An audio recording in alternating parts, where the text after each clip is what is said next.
Hi everyone, my name is Allie and welcome to my channel.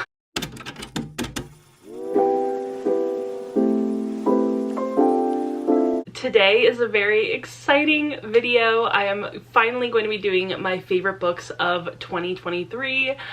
I love doing these videos every single year. I think that they're so much fun. I love kind of getting to look back on the year and choose my favorite books. I think it's just a lot of fun to kind of do that sort of like retrospection. So today I picked out 13 books from 2023 that I absolutely loved. I honestly don't know if that's more or less than I have done any other year, so I'm not sure if this is like a particularly good year or a particularly bad year, but I will say that I absolutely loved all of these books so much with like my entire heart. So I'm super excited to share them with you. And without any further ado, I should just get into the first book on this list, which I actually have physically. This year I only have 3 physical books that ended up on this list, so I think it says that I have not purchased a lot of new books this year. But the first one on this list I obviously gave 5 out of 5 stars. It was incredible, and it was one of the first books that I finished at the beginning of 2023, and that is The Enchanted Sonata by Heather Dixon Walwork.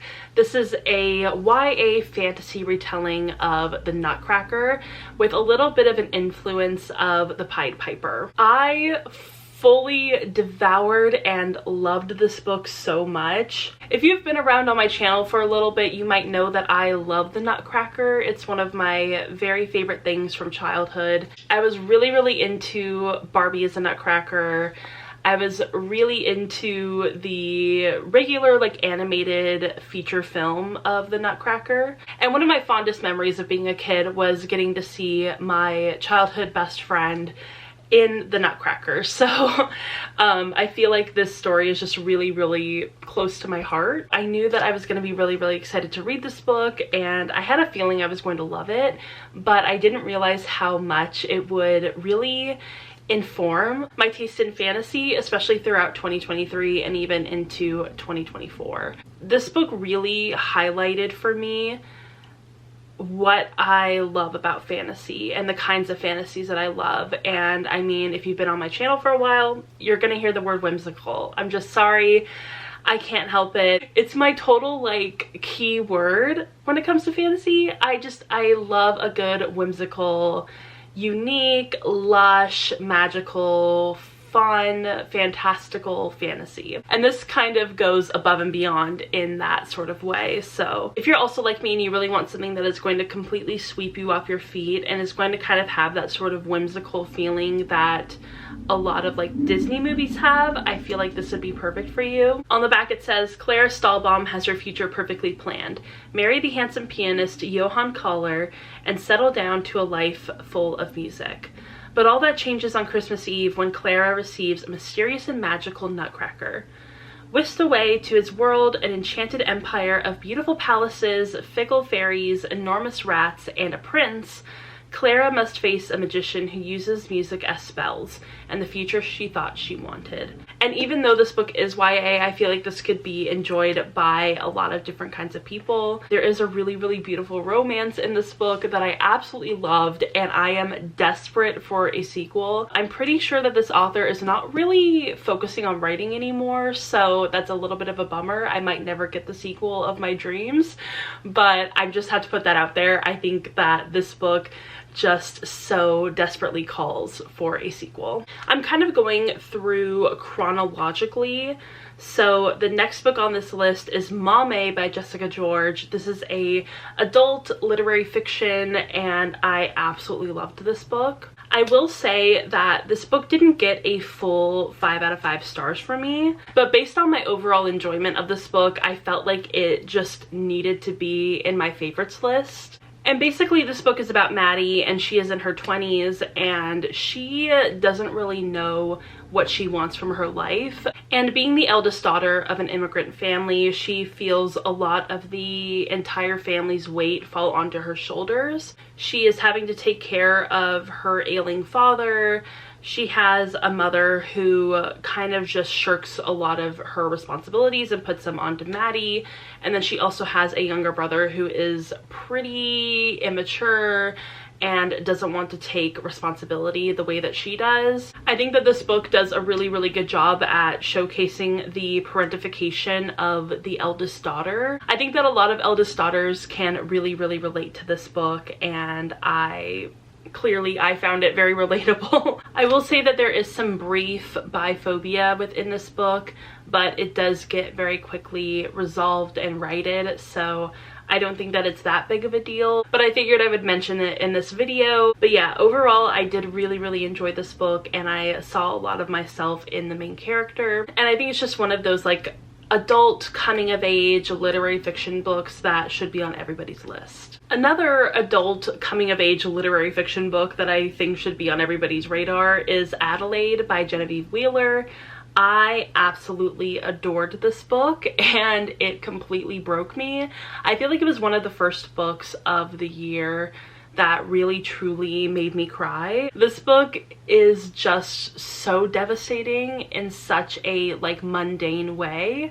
It's basically about this American woman in her 20s, and she is living in London, and she meets this English guy, and at the beginning their relationship seems to be really wonderful and really great, but slowly but surely the relationship starts to crumble, and he starts to become more distant throughout the relationship, and he actually experiences an unexpected tragedy, and Adelaide kind of tries to put all of the emotional labor on herself and kind of starts to lose herself within this relationship and within her partner's grief. So I found it to be really, really well written, and a really interesting exploration of like adult relationships, especially like first real serious adult relationships, and also kind of being like the fish out of water, being the American on British soil. And yeah, I really enjoyed it. I mean, I feel like I should warn you, get a box of tissues, take it with you while you're reading this book, because you are going to need it. The next book on this list is another one of my physical reads, and that is obviously, this list would literally not be complete without her.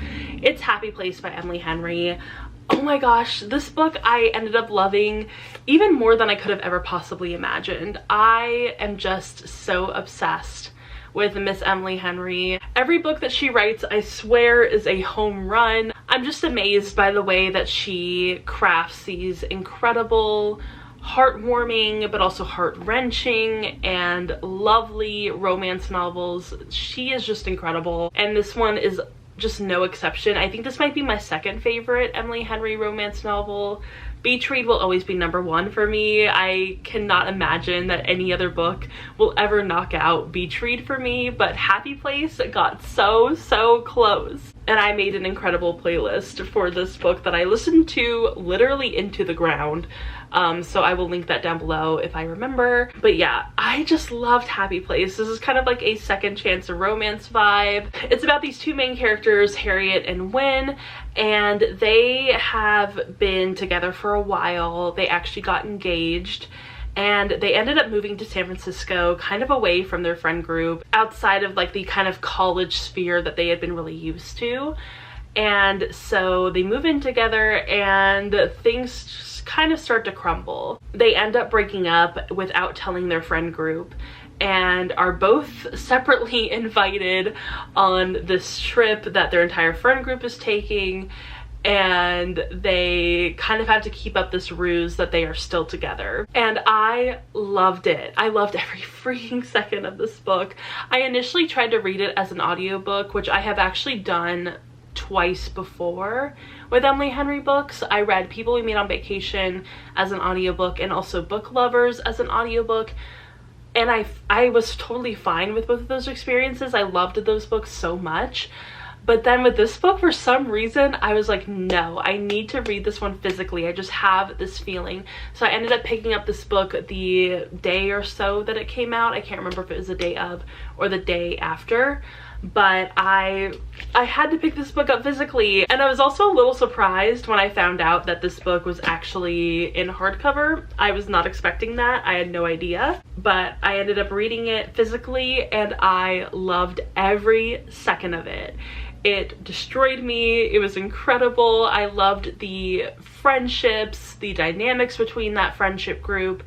I loved getting to see the flashbacks of when they were in college and even like when they were living in San Francisco and all of these things. I loved it so much. I love the way that Emily Henry writes these really complicated characters with very complex relationships and isn't afraid to take on some more like heavy topics rather than just being a like lighthearted, happy-go-lucky romance book. So yeah, highly recommend this one, especially during the summer. If you can pick it up sometime around like June, July, perfect. It's iconic. The next book on this list is also another romance novel, and that is Practice Makes Perfect by Sarah Adams. This is actually a sequel to When in Rome, which I have not read yet, but I promise I will read it very soon. But this one I really enjoyed, and I found a lot of things, especially with the main character, to relate to. This one is about Annie, and she lives in a small town in Kentucky, and she runs a flower shop. And she is kind of known, especially within her like friend group and family and just people in the town, as being someone who is just very sweet, very naive, very innocent. But she kind of wants to break out of that box that she's been put into. She feels like it doesn't really fully represent her as a person. And so she ends up making a deal with Will, who is the bodyguard to her brother's girlfriend. That's kind of where the When in Rome plot is a little bit more important to know, but I really didn't have any issue with it. I figured out what was going on. It wasn't hard to understand at all. But yeah, he is the bodyguard to Amelia, who is dating Noah, and Noah is Annie's brother. There we go. And he's kind of a bit more of a bad boy. He has a little bit more of a reputation, and she figures that he would be a great sort of like dating coach. So they kind of start to hang out more and go on like little practice dates, and she starts to come out of her shell and they start to kind of fall in love, and it's really cute. I also, while I was reading this, it's not necessarily canonical, at least I don't believe it is. I'm not really sure. I don't necessarily follow Sarah Adams on like social media, so I'm not sure if she's ever mentioned it. But Annie really came off as autistic or neurodivergent in some way, and so I really related to her. And I absolutely loved this book so much. It was so sweet. Like I said before with Emily Henry, like the very lighthearted, happy-go-lucky romance, that's this.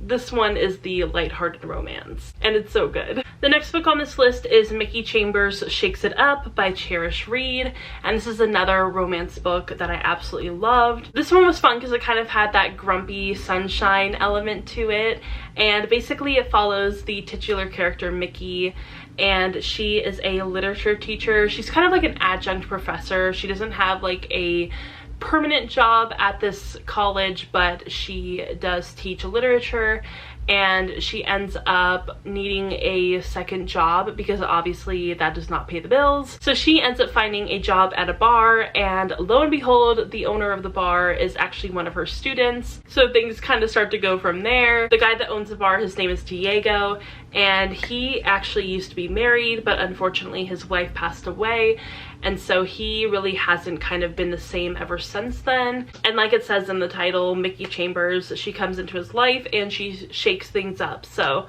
I absolutely loved this book so much. It was so fun. There were so many moments where I was like laughing out loud literally while I was reading the audiobook. It was truly so perfect.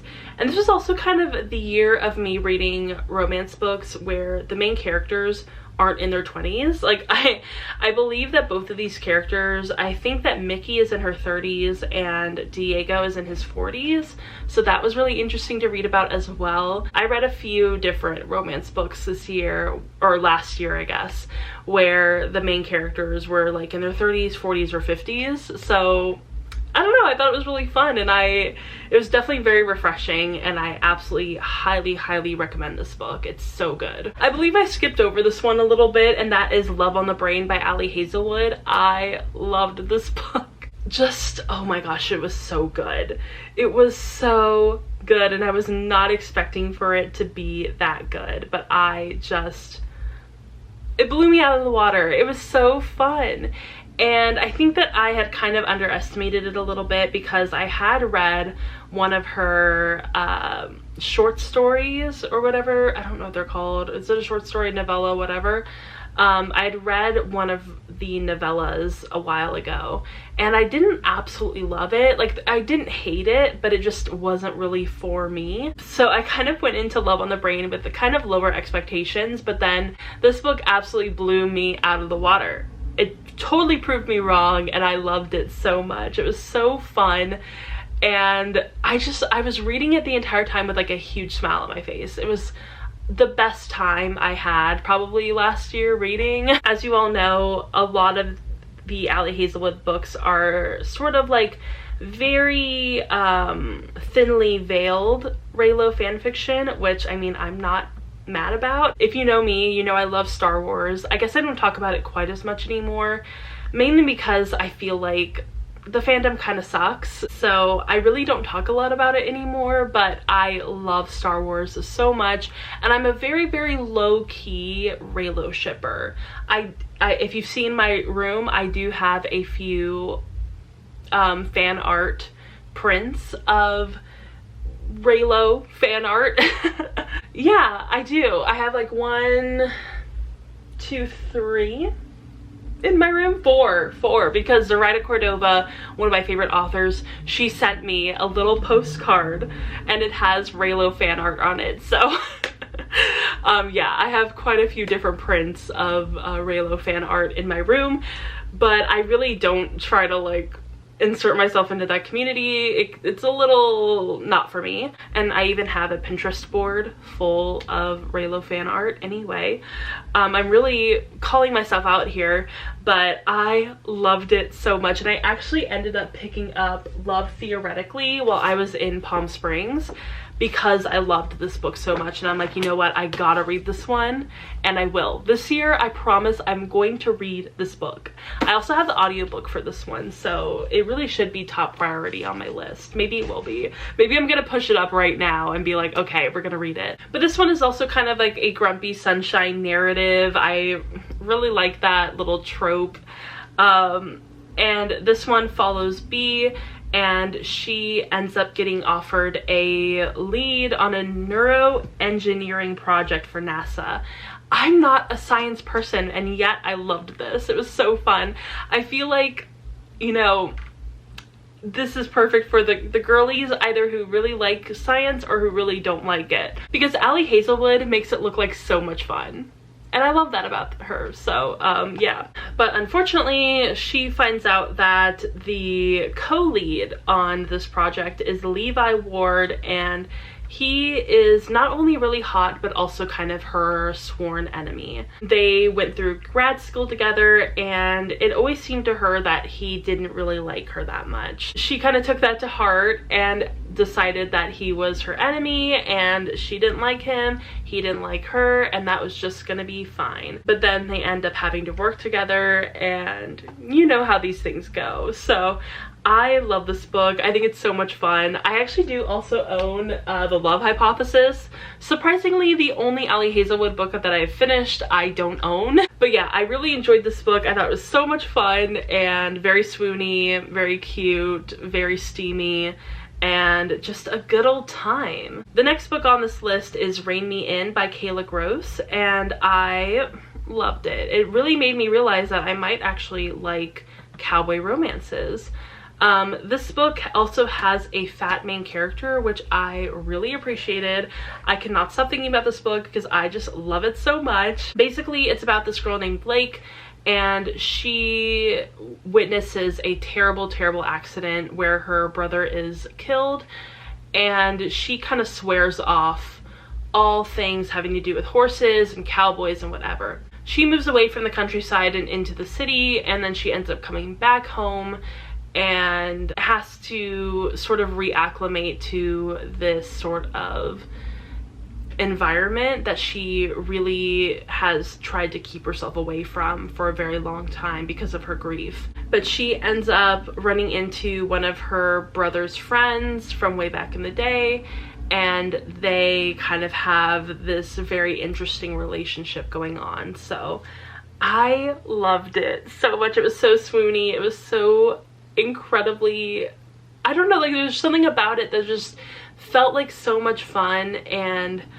was so intriguing, and I loved the main character. I thought that she was so headstrong and so just the kind of main character that you want to root for. And I also loved the romance. The romance just really stood out to me. I thought it was so romantic and sweet, but also very steamy, which I love. And yeah, I highly, highly recommend this one. It's definitely one of my favorites and has stuck with me ever since I read it back like in the summer. We have a lot of romance books on this list, I will say. A lot of like the middle chunk of this is romance.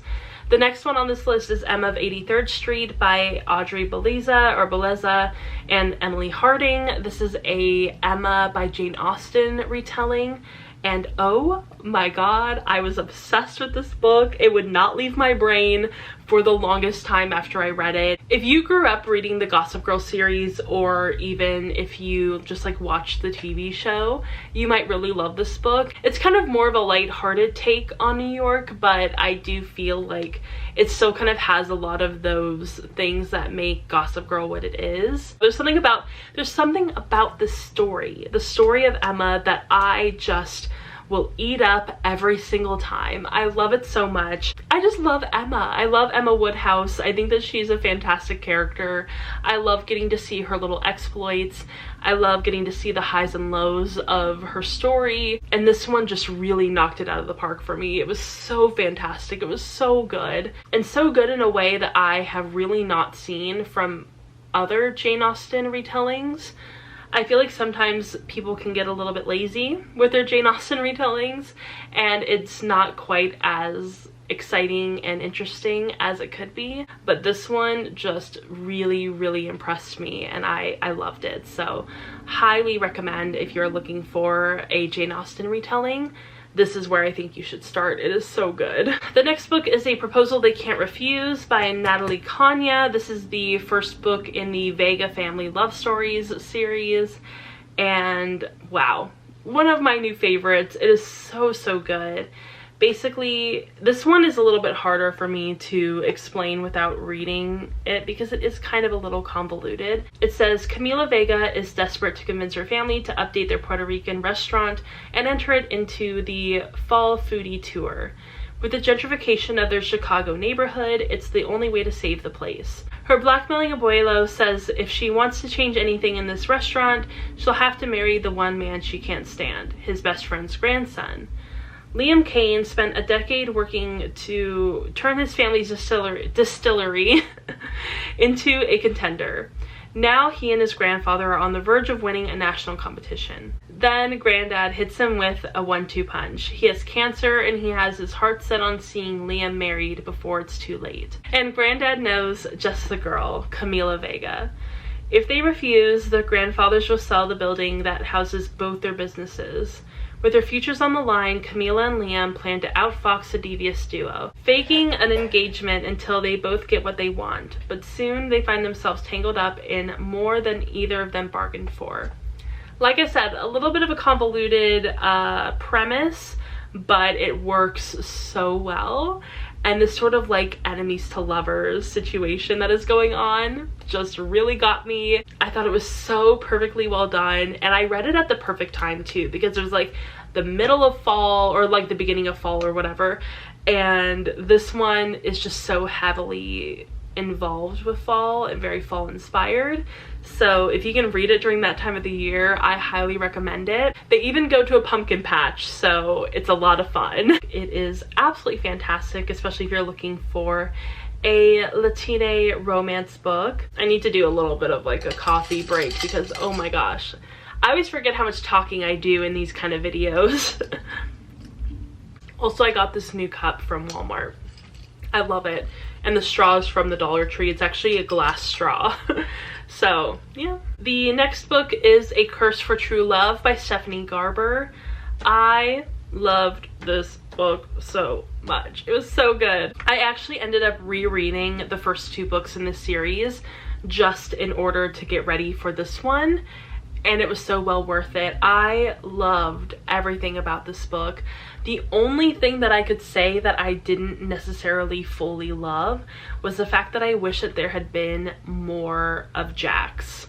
Like, he needed a bigger role in this book. I really missed getting to see him for a lot of the books, so that was a little bit disappointing. But overall, I felt like this was such an incredible ending to this trilogy, and it fully destroyed me at the end. I ended up having to like pause the audiobook towards the end and listen to This Love by Taylor Swift on repeat while I cried. It was just so beautiful, and I don't know, it's so romantic and just everything. It worked so perfectly for me, and I highly recommend this series. I mean, I do feel like you should read the Caraval trilogy before this one, but if you have no intention of ever reading Caraval, then I feel like you can kind of skip it and just go into this trilogy. I think that this one is a little bit better than the Caraval trilogy.